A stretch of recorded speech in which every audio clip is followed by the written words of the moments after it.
तो गाइस मैं हूं आयुष और आप देख रहे हैं रेसल इंडिया। स्वागत है आपका आज की इस वीडियो में, जो कि होने वाला है हमारा रिव्यू यानी कि रिजल्ट्स की coverage from Monday night raw after money in the bank. और WWE ने एक बार फिर से कोशिश करी है कि जहां उन्होंने लास्ट नाइट छोड़ा था मनी इन द बैंक के साथ, वहीं से पिकअप करें। बहुत सारे रिटर्न, सरप्राइजेस, कमाल की चीजें आज के शो पे हमें देखने को मिली हैं, कुछ शॉक्स भी देखने को मिले हैं, तो उनके बारे में हम डिस्कस करेंगे। आगे के लिए काफी सारी चीजें हमें पता लग गई हैं भाई, तो वीडियो को एंड तक देखते रहें और आपके ओपिनियन क्या है आज के शो के बारे में मुझे कॉमेंट्स में जरूर बताएं।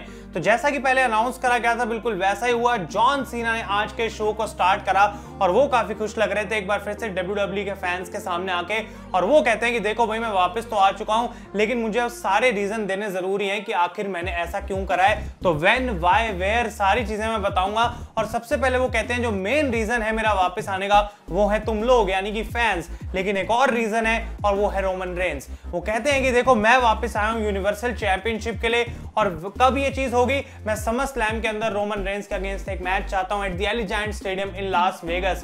और वो यहाँ पे कहते हैं कि देखो भाई अब बात आती है कि व्हाई, मैं क्यों आया हूं वापस। और वो कहते हैं चीजें काफी यहाँ पे इंटरेस्टिंग हो जाती हैं, क्योंकि बहुत सारे लोग सोचेंगे कि 17 टाइम वर्ल्ड चैंपियन मैं बनूंगा और समर स्लैम को मेन इवेंट करके एक रिकॉर्ड ब्रेकिंग जो है मैं नंबर बना सकता हूं। लेकिन वो कहते हैं कि ये मेन रीजन नहीं है, मेन रीजन है that Roman Reigns is an asshole. और यहाँ पे वो रोमन रेंस को एसहोल बोलते हैं, WWE इसको बीप कर देती है, लेकिन फैंस जो है इसके बाद सारे एसहोल चैंट करना स्टार्ट कर देते हैं। तो सीना जो है ऐसा नहीं था कि आराम आराम से बातें कर रहे हैं, सीधा रोमन रेंस के ऊपर चढ़ गए भाई, उनके अगेंस्ट शॉट्स ले रहे थे, उनको ओवर हाइप बोला, उनको एरोगेंट बोला।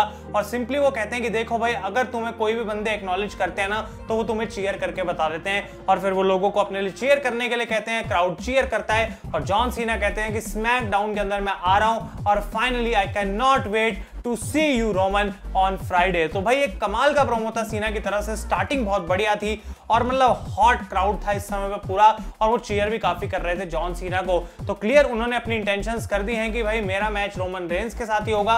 उन्होंने अभी चैलेंज ले आउट करा है, रोमन रेंस इसके बारे में क्या बोलेंगे। ऑब्वियसली हम जानते हैं कि मैच तो होना ही है, लेकिन उनका रिस्पॉन्स देखना इंटरेस्टिंग रहेगा। और स्मैकडाउन के ऊपर पहली बार एक्चुअली में हम सीना को कन्फ्रंट करते हुए देखेंगे रोमन रेंस को अपनी इस नई स्टोरी लाइन के अंदर। तो एक बढ़िया स्टार्ट था ये। और उसके बाद सीना बुलाते हैं बाहर, रिडल आ जाते हैं और रिडल और सीना ब्रो ब्रो ब्रो बोलते रहते हैं माइक में। कुछ हद तक मुझे क्रिंज लगा था, लेकिन जो भी था।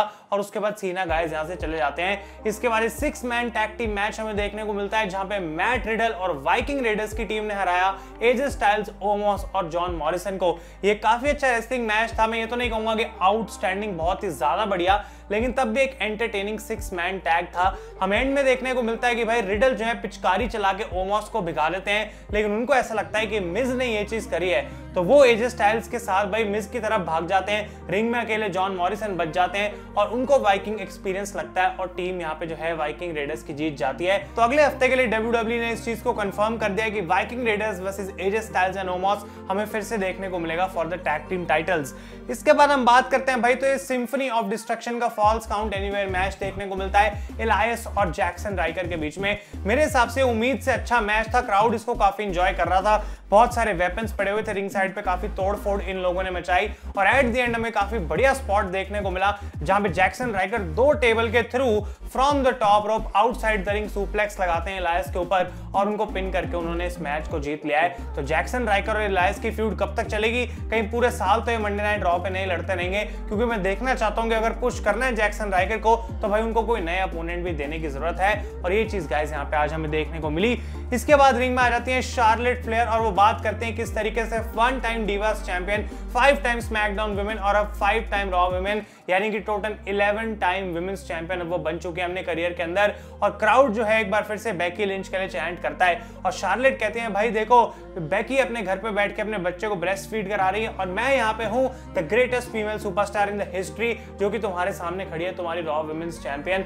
तो रिया रिप्ले आ जाती है बाहर, और उनको एक रीमैच चाहिए भाई, क्योंकि उनको ऐसा लगता है कि अभी भी पूरी चीजें सही हुई नहीं है। तो शार्लेट फ्लेयर यहाँ पे काफी ज्यादा ओवर स्मार्ट एक्ट कर रही थी और कह रही कि भाई किसी भी दिन मैं हफ्ते में तुम्हें हरा सकती हूँ। तो रिया रिप्ले कहते हैं अगर किसी भी दिन हरा सकती हो, क्यों ना वो दिन आज ही हो। और बाहर आ जाते हैं एडम पियर्स और सोनिया डेविल, और इस मैच को गाइस मेन इवेंट के लिए वो ऑफिशियल कर देते हैं कि शार्लेट तुम्हें रिया रिप्ले के अगेंस्ट जो है ये टाइटल डिफेंड करना पड़ेगा on tonight's Monday night raw. तो इन दोनों की ये सेगमेंट गाइस एक कॉन्फ्रंटेशन के फॉर्म में हमें देखने को मिली। इसके इसके बाद हम बात करते हैं तो ये number 1 contenders tag team match देखने को मिला for the women's tag team titles, जहां पे नटालिया और तमीना की टीम ने हरा दिया एक बार फिर से शेना बेजलर और नाया जैक्स की टीम को। I don't know Nia Jax ने अपने बालों के साथ क्या करवाया, लेकिन बहुत ही अजीब सा उनका हेयर स्टाइल लग रहा था। और यहाँ पे देखने को मिलता है एक बार फिर से रेजिनाल्ड जबकि हेल्प करने की कोशिश करते हैं, लेकिन उनकी वजह से मैच हार जाती है। शेना बेजलर एक बार फिर से भाई मंडे नाइट रॉ पे पिन हो गई। अब तो आदत सी है मुझको ऐसे जीने की, क्योंकि भाई शेना बेजलर रॉ पे पिन ना हो ऐसा हो ही नहीं सकता। मैच के बाद ऐसा लगता है कि रेजिनाल्ड अपनी कहानी बताने की कोशिश कर रहे हैं, लेकिन नाया जैक्स भी उनको इस बार अटैक कर देते हैं, कोई उनका साथ नहीं देता और उनको रिंग में छोड़ के वो यहाँ पे चले जाते हैं। तो टीम के साथ रेजिनाल्ड का तो ब्रेकअप हो जाता है और उसके बाद सारे जो नूब्स हैं 24/7 चैंपियनशिप के भागते हुए बाहर आते हैं और इनको रेजिनाल्ड हरा देते हैं और रेजिनाल्ड बन चुके हैं गाइस द न्यू 24/7 चैंपियन। तो यहाँ पे एक छोटा सा ट्विस्ट हमें देखने को मिला और रेजिनाल्ड भी अब उन नूब्स का एक पार्ट बन चुके हैं जो कि पीछे पीछे भागेंगे फॉर द 24/7 टाइटल।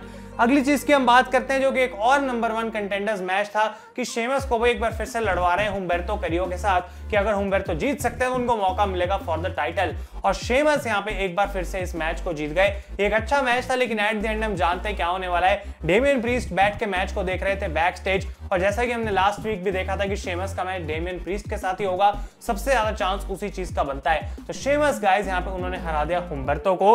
अगली चीज की हम बात करते हैं तो बॉबी लैशली आ जाते हैं बाहर एमवीपी के साथ, और यहाँ पे एमवीपी बात करते हैं किस तरीके से लैशली ने डोमिनेट करा अगेंस्ट कोफी किंगस्टन, और वो सॉरी बोलते हैं लैशली को कि भाई मेरी वजह से तुम्हारा लाइफस्टाइल खराब हो गया था, लड़कियां शैंपेन ये सारी चीजें एक डिस्ट्रैक्शन की तरह एक्ट कर रही थी और उसकी वजह से लैशली फोकस नहीं कर पा रहा था। लेकिन अब जो है हमारी गाड़ी बिल्कुल सीधी चल रही है और हम बैक टू बिजनेस आ चुके हैं। तो वो कहते हैं किसमें इतना दम है कि ओपन चैलेंज कर सके आज मुझे आके, और बॉबी लैशली का यहाँ पे चैलेंज गाइस एक्सेप्ट करा एक और सरप्राइज ने जो कि थे कीथ ली। तो इतने समय बाद फाइनली कीथ ली ने रिटर्न कर लिया मंडे नाइट रॉ पे, और ऐसा लग रहा है कि अब धीरे धीरे रॉ का रोस्टर अच्छा होता जा रहा है, थोड़े थोड़े वापस आ रहे हैं नाम जैसे जैसे, तो अलग अलग फ्यूड्स देखने की पॉसिबिलिटी बनेगी। तो कीथ ली और बॉबी लैशली के बीच में प्रॉपर मैच हमें देखने को मिला फॉर द WWE टाइटल, और यहाँ पे गाइस एक्चुअली कीथ ली हार गए हैं और बॉबी लैशली ने पहले उन पे हर्ट लॉक लगाई, फिर एक स्पीयर लगाया और उनको पिन कर दिया। अब ऑब्वियसली हम एक्सपेक्ट नहीं कर रहे थे कि कीथ ली यहाँ पे इस मैच को जीत सकते हैं, लेकिन मैच के बाद जब बॉबी लैशली सेलिब्रेट कर रहे होते हैं, बाहर आ जाते हैं गोल्डबर्ग और वो अपनी एंट्रेंस करते हैं, आते हैं रिंग के अंदर और बॉबी लैशली को कहते हैं आई एम नेक्स्ट। तो ये बात हमें पहले से ही पता थी कि आज की रॉ पे होने वाली है, तो ये नहीं कहूंगा कि आउट ऑफ दिस वर्ल्ड, मुझे शॉक लग गया इस चीज को देख के। लेकिन गोल्डबर्ग वर्सेस बॉबी लैशली का मैच ऑलमोस्ट कंफर्म समझ सकते हैं समर स्लैम के लिए, जबकि एमवीपी ने इस चैलेंज के अगेंस्ट रिस्पॉन्ड नहीं करा है और अभी ये मैच ऑफिशियल होना बाकी है। तो Goldberg versus Lashley, Roman Reigns versus John Cena, Seth Rollins versus Edge, काफी बढ़िया है। समर स्लैम का कार्ड शेप अप होता हुआ दिख रहा है और भाई बहुत ज्यादा मजा आ सकता है। तो गोल्डबर्ग इज बैक। आपके इस पे क्या थॉट्स हैं मुझे कमेंट्स में बताएं। अगली चीज की हम बात करते हैं तो भाई आ जाते हैं रिंग में जिंदर महल विद वीर एंड शैंकी और कहते हैं जिंदर की आज मेरा बर्थडे है, तो भाई जिंदर के लिए हैप्पी बर्थडे कि मेरे एक दिन बाद उनका बर्थडे आता है। लेकिन जिंदर यहाँ पे बात करते हैं किस तरीके से मैकिंटायर की स्वॉर्ड जो है उसके साथ हुआ काम, फिर उसके बाद उनकी बाइक को डिस्ट्रॉय करा गया और कैसे जिंदर ने ड्रू मैकिंटायर को मनी इन द बैंक जीतने से रोक लिया। तो जिंदर यहाँ पे कहते हैं शैंकी को कि भाई ये मेरे लिए हैप्पी बर्थडे का गाना गाएगा, और माय गॉड दिमाग जैसा खराब हुआ उनकी सिंगिंग सुन के। यहाँ पे ड्रू मैकिंटायर आते हैं पीछे से और चेयर शॉट से अटैक करना सबको स्टार्ट कर देते हैं। पहले तो ऐसा लगता है शैंकी और वीर क्यों खड़े होकर देख रहे हैं, भाई तुम अटैक तो करो मैकिंटायर को। वो एक तरह इनके लिए शॉक हो जाते हैं कि भाई इसने आके जिंदर को अटैक कर दिया। उसके बाद जब वो कोशिश करते हैं तो वीर और जिंदर वहां से कट लेते हैं और शैंकी की यहाँ पे मैकिंटायर ने धुलाई कर दिया है। दो स्टील चेयर भाई पूरी खत्म कर दी ऊपर उनके, और चेयर शॉट पे चेयर शॉट बजा दिए 20-25 आराम से, और भाई शैंकी की हालत तो हो गई खराब और ड्रू मैकिंटायर को अपर हैंड मिला आज के शो में। तो एक और मैच समर स्लैम के लिए कंफर्म होता हुआ ऑलमोस्ट दिख रहा है अब, जो कि ड्रू मैकिंटायर और जिंदर के बीच में होगा। इस सेगमेंट गाइस काफी बढ़िया थी। अगली चीज की हम बात करते हैं जो कि देखने को मिली गाइस हमें एक और सरप्राइज आज के शो पे, वो था कैरियन क्रॉस का डेब्यू। अब ऑब्वियसली वो NXT चैंपियन है, लेकिन उनको अभी से वो मंडे नाइट रॉ पे लेकर आ गए हैं और यहाँ पे उनका मैच होता है जेफ हार्डी के साथ। और अगर सरप्राइजेस ऑलरेडी कम नहीं थे तो no more words is finally back. जी हाँ, जेफ हार्डी का वो थीम सॉन्ग मजा आ गया एक बार फिर से सुन के। अब बस यही चाहेंगे कि जेफ हार्डी को उस लेवल पे पहुंचाया जाए ताकि जब भी वो अपनी एंट्री करे तो हम नाच सके, भाई गा सके उनके एंट्रेंस के साथ भी।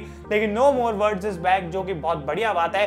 और यहाँ पे कैरियन क्रॉस को जेफ हार्डी ने हरा भी दिया, जो कि आई डोंट थिंक कि किसी ने सोचा था। तो जेफ हार्डी को एक बड़ी विक्ट्री मिली आज के इस मैच के अंदर और कैरियन क्रॉस बिल्कुल हैरान परेशान हो गए थे कि आखिर मैं कैसे इस मैच को हार सकता हूं, और जेफ हार्डी स्माइल करते करते वहां से निकल जाते हैं और कैरियन फिर कहते हैं कि भाई देखो ये जेफ की जिंदगी की सबसे बड़ी गलती थी, क्योंकि एट द एंड सब मेरे अगेंस्ट गिर जाएंगे और फिर प्रे करेंगे अपने जो है सेफ्टी के लिए। तो यहाँ पे कैरियन क्रॉस जबकि स्ट्रॉन्ग तो बहुत दिख रहे थे, मैच वो अपना हार गए। अभी भी वो NXT चैंपियन है, तो मैं एक्सपेक्ट नहीं करूंगा कि वो फुल टाइम अब रॉ पे आएंगे, लेकिन उनके टाइटल हारने का भी समय गाइस अब आ चुका है। इसके बाद गाइस हमें सेगमेंट देखने को मिलती है एलेक्सा ब्लिस प्लेग्राउंड की विद ईवा मरी एंड डूड्रॉप, और अगर सच बताऊं तो मुझे कोई आइडिया नहीं लग रहा कि आखिर WWE में किस डायरेक्शन में जा रही है। बस इतना समझ आ रहा है कि अलेक्सा और डूड्रॉप का रिलेशन शायद डूड्रॉप और ईवा के रिलेशन से बेटर है। लिली का रिटर्न आज हमें देखने को मिला और ईवा काफी डरी डरी तो लग रही थी, लेकिन तब भी ओवर स्मार्ट बनने की कोशिश कर रही थी, चल भी नहीं पाई ढंग से और वहीं पे नीचे गिर गई। तो भाई मुझे नहीं पता किस डायरेक्शन में जाएगा, कि अलेक्सा और ईवा का मैच होगा समर स्लैम में, उसकी पॉसिबिलिटी बन सकती है। और फाइनली गाइस मेन इवेंट के अंदर आज हमें मैच देखने को मिला एक बार फिर से एक रीमैच शार्लेट फ्लेयर और Rhea Ripley Raw women's championship. और यहाँ पे पूरी एक स्टोरी बनाई गई थी कि रिया रिप्ली की नी को इंजर्ड कर दिया था शार्लेट ने मनी इन द बैंक में, तो वो अपनी इंजरी को सेल कर रही थी और ये मैच काफी स्लो पेस पे चली जा रहा था क्योंकि शार्लेट उनकी नी पे अटैक कर रही थी। एट द एंड देखने को मिलता है कि शार्लेट जब हारने के काफी क्लोज आ जाती हैं, वो अपनी बेल्ट लेके भागने की कोशिश करती हैं ताकि काउंट आउट हो जाए। रिया रिप्ली पीछे से आती हैं, लेकिन शार्लेट उन्हें बेल्ट से अटैक करती हैं, डिस्क्वालिफिकेशन हो जाती है। तो जबकि मैच तो रिया जीत गई, वो टाइटल नहीं जीत पाई। और गाइस इसके बाद हमें देखने को मिलता है कि निकी क्रॉस आती हैं जब रिया और शार्लेट के बीच में ब्रॉल चल रही होती है। अपना मनी इन द बैंक उन्होंने कॉन्ट्रैक्ट कैश इन कर लिया है और उन्होंने शार्लेट को पिन करके जीत ली है द रॉ वुमेन्स चैंपियनशिप। जी हां, WWE ने बिल्कुल टाइम नहीं वेस्ट करा और एक दिन बाद ही कैश इन करवा दिया निकी क्रॉस को, और वो बन चुके हैं नई रॉ वुमेन्स चैंपियन। तो आप लोगों के क्या थॉट्स हैं इसके ऊपर? मैं काफी इंटरेस्टेड होऊंगा देखने के लिए कि आखिर अब बुकिंग कैसी रहती है निकी क्रॉस की, क्योंकि अगर इतना उनको पुश कर रहे हैं तो डेफिनेटली कुछ ना कुछ बढ़िया उनके अंदर दिख रहा होगा WWE को। तो गाइस ये था आज का आपका शो रॉ का, मुझे काफी बढ़िया लगा, ओवरऑल मजा आया देख के, बहुत सारे सरप्राइज थे और आने वाले टाइम में जो हमारी समर स्लैम की बिल्ड है वो काफी कमाल की होती हुई नजर आ रही है। स्मैकडाउन एक बार फिर से कांट मिस एपिसोड होगा और उसके रिव्यू के लिए आप चैनल पे बने रहें। तब तक के लिए thank you so much for watching guys. मैं हूं आयुष और आप देख रहे हैं रेसल इंडिया।